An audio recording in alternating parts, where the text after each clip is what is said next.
HESCOM versus Kundgol Kings ನಡೆದಂತ ಎರಡನೇ quarter final ಪಂದ್ಯದಲ್ಲಿ ಹೆಸ್ಕಾಂ ತಂಡದವರು ವಿನ್ ಆಗಿದ್ದಾರೆ.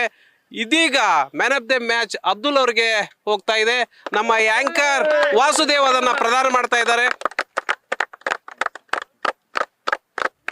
ಸೆಮಿಫೈನಲ್ ಪ್ರವೇಶಿಸಿದಂತ ಹೆಸ್ಕಾಂ ತಂಡದ ನಾಯಕರು ನಮ್ಮ ಜೊತೆಗಿದ್ದಾರೆ. ಅವ್ರ ಹತ್ರ ಮಾತಾಡೋಣ. ಏನ್ ಸರ್, ಕಂಗ್ರಾಚುಲೇಷನ್. ಏನ್ ಪ್ಲಾನ್ ಮಾಡ್ಕೊಂಡಿದ್ದೀರಿ ಸೆಮಿಫೈನಲ್ಗೆ? ಹೇಗೆ ನಾವೇನು ಮಾಡಿದ್ವಿ ಅಂದರೆ ಗೇಮ್ನ ಎಂಜಾಯ್ ಮಾಡಬೇಕು. ಹೋಗಿ ಯಾವುದೂ ಟೆನ್ಷನ್ ಇಲ್ಲ, ಯಾವುದೂ ಇಲ್ಲ.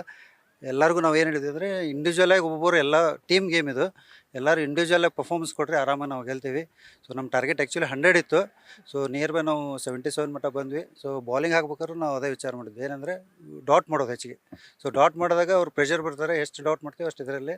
ಸೊ ಹೀಗಾಗಿ ಡಾಟ್ ಮಾಡಿದ್ದಕ್ಕೆ ನಾವು ಈ ಮ್ಯಾಚನ್ನು ಗೆಲ್ಲಕ್ಕೆ ಅನ್ಕೊಳ್ತಾ. ಅವಿನಾಶ್ ಮತ್ತು ಅಬ್ದುಲ್ ಅವರು ಚೆನ್ನಾಗಿ ಬ್ಯಾಟಿಂಗ್ ಆಡೋದ್ರಿಂದ ಅವಿನಾಶ್ ಅವರು ಕೊನೆಯವರು ಚೆನ್ನಾಗಿ ಹಾಕಿದರು. ಇವನ್ ನಮ್ಮ ದಶರಥ್ ಅವರು 2 ಓವರ್ ಚೆನ್ನಾಗಿ ಹಾಕಿದ್ದಾರೆ. ಸೊ ಈ ಎಲ್ಲ ಟೀಮ್ ಪರ್ಫಾರ್ಮೆನ್ಸಿಂದ ನಾವು ಈ ಮ್ಯಾಚ್ ಗೆದ್ದಿದ್ದೀವಿ. ಸೆಮಿಫೈನಲ್ಗೆ ಏನು ಪ್ಲಾನ್ ಮಾಡ್ಕೊಂಡಿದ್ದೀರಿ ಸರ್? ಅದು ಸೀಕ್ರೆಟ್. ಈಗ ಹೇಳಿದರೆ ಅಪೋಸಿಟ್ ಟೀಮ್ದವರು ನಮ್ಗೆ ಕದ್ದು ಬಿಡ್ತಾರೆ. ಸೊ ಹೀಗಾಗಿ ಆ ಮ್ಯಾಚಲ್ಲೇ ನಾವು ಏನಂತ ವಿಚಾರ ಮಾಡಿಕೊಂಡು ಆ ಪ್ಲ್ಯಾನನ್ನು ಎಕ್ಸಿಕ್ಯೂಟ್ ಮಾಡ್ತೀವಿ. All the best. Thank you sir.